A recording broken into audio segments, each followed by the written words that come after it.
Hello, everybody. Welcome to LT Gaming. My name is Tom, and I am here today with a look at the title Land of the Vikings. So, what is Land of the Vikings? You may see some background here that it is, in fact, a city builder slash sim colony management game where you are essentially surviving in the harsh environments of the Nordics, presumably.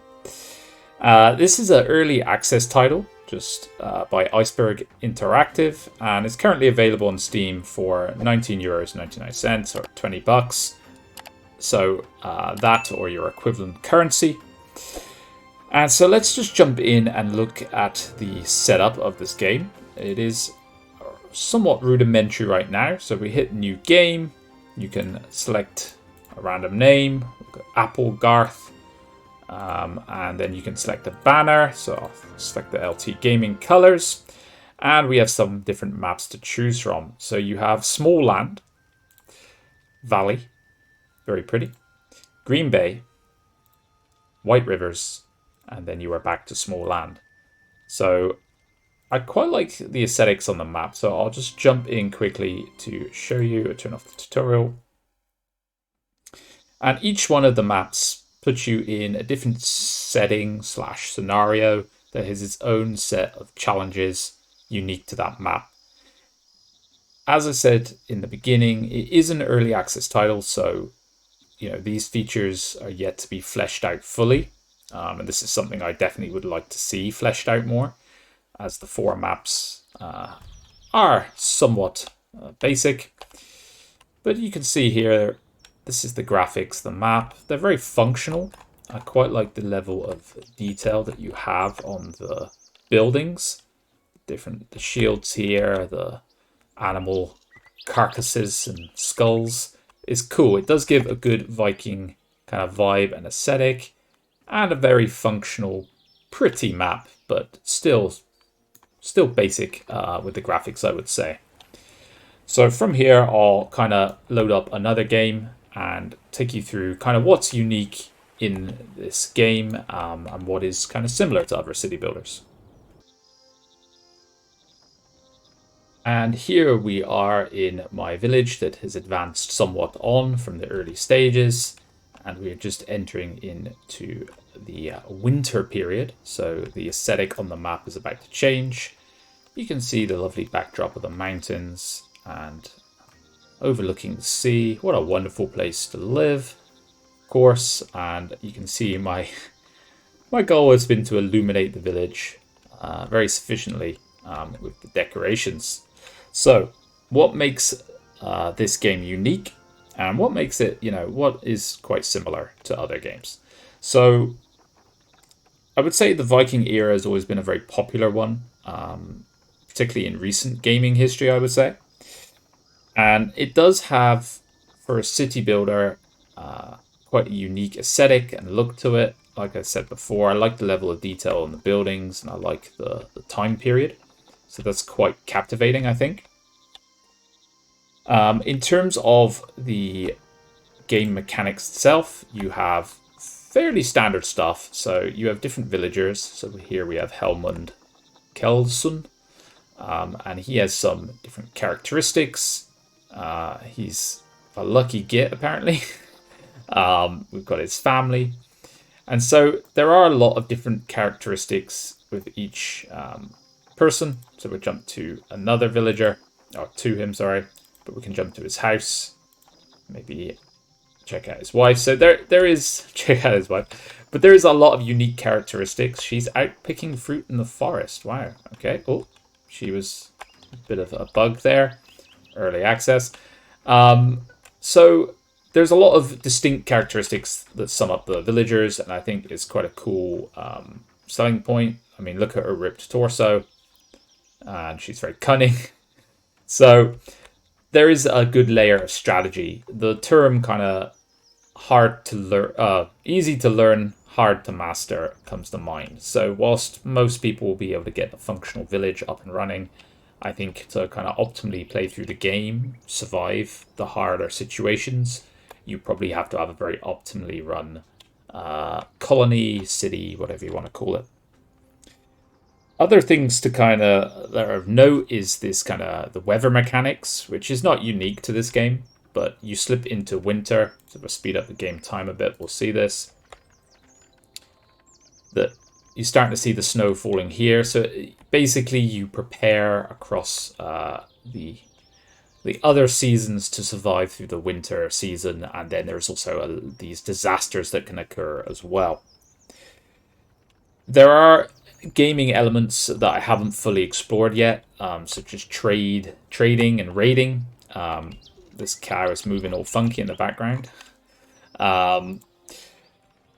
And I would also say one unique element to this game is the building mechanics, as there's no real grid that's operating. Everything is kind of like freeform, so you can adjust it around. So if I'm going to build a town, very bumpy ground, very bumpy ground, so I need to build it somewhere a bit more flatter. But there's no real like grid that things fit into per se. It is very freeform, and if I build that there, I can then add in decorations, which is a very cool feature. I quite like this one. And so we'll go pillar torches. Your villagers love illumination. And in future editions, I know there is going to be that you can edit the buildings after you've built them, which I think will be very cool and unique. So I am very much looking forward to seeing that. So from here, I'll jump to the roadmap ahead to go through what you can kind of expect, and we will depart my lovely idyllic village. Say goodbye to Frigg, Asgrim's daughter. So here we are looking at the roadmap for the Land of Vikings, and I think a really good place to jump off with this is that the defense update, I believe, was deployed in December, so they are beginning to deliver upon the roadmap, which is always a good sign when it comes to early access. So now your village can be open up to attacks from the outside, and there are some changes to the happiness system and things like just improving quality of life for players with automatic job assignments, stuff like that, things the community were asking for. What is going to be coming up in the future is in particular this feature here, the building editor. I'm very excited about, as this is going to allow you to customize the buildings to a much greater degree, and something that I see as being a very unique feature for the game. So I think that one is someone I'll keep my eye on.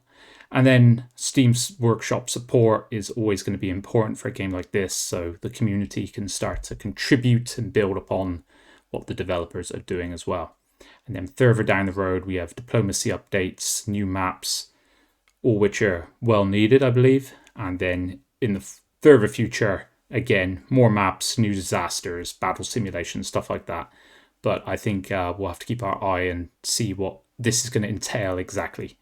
So there we have it. There's the roadmap. So number 1 is delivered, and this one is coming up next. And I think it's also important to say that they're constantly doing small updates as they respond to community feedback, which is always a key aspect to any early access game, listening to the community and then implementing changes and feedback.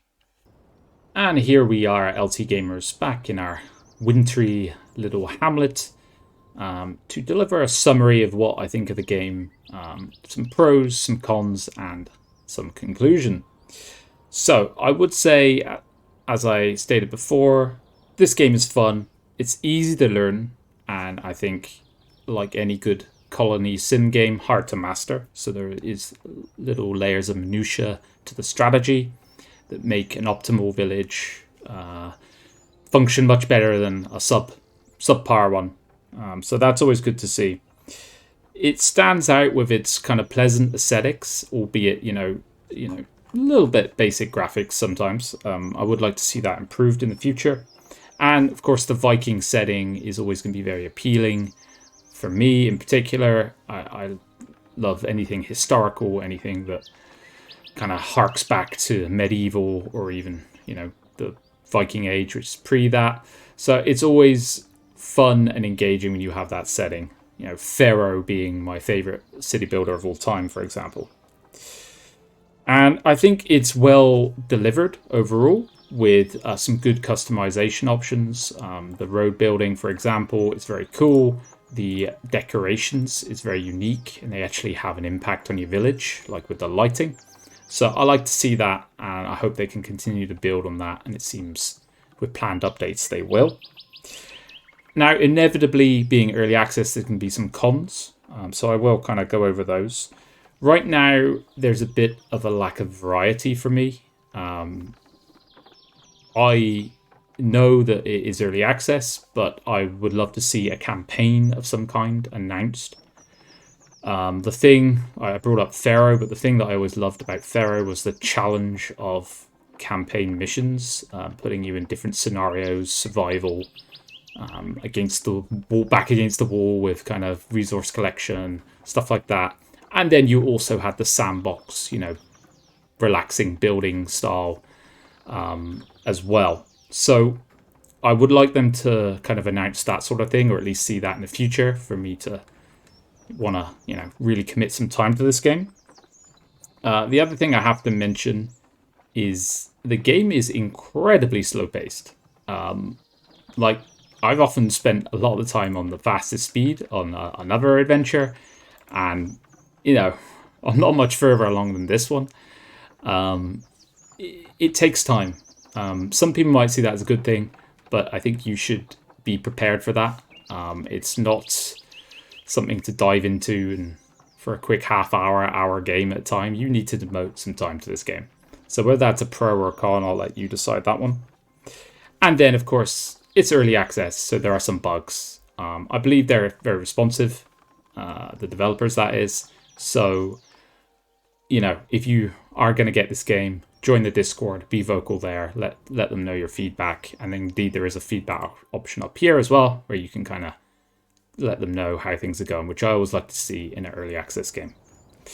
Anyway, so that's where I'll leave it for there. Whether you consider this to be worth €20 yet, I'll leave you to decide that for yourself. For me, it needs a bit of work, but it's a promising game. If you aren't a fan of the genre, you might want to wait until it's on a sale before you pick this up. If you are a fan of the genre, I think there is some fun to be had here. And I mean, this does look very lovely as the snows begin to come in on my valley. Very idyllic, and I think that's a good spot to leave the video. I hope you guys have enjoyed this and it's given you a good overview of the game. Let me know in the comments what you think. Is there any other city builders or colony sims I should take a look at? I'm definitely on the hunt for these, and I'm really looking forward to Pharaoh, which is coming up hopefully Q1 this year. So stay posted for that. Like, comment, and subscribe. All that stuff. If you've got this far, you might as well drop a like, and you might as well let me know in the comments what you think. And I'll see you guys on the next one. Bye-bye now.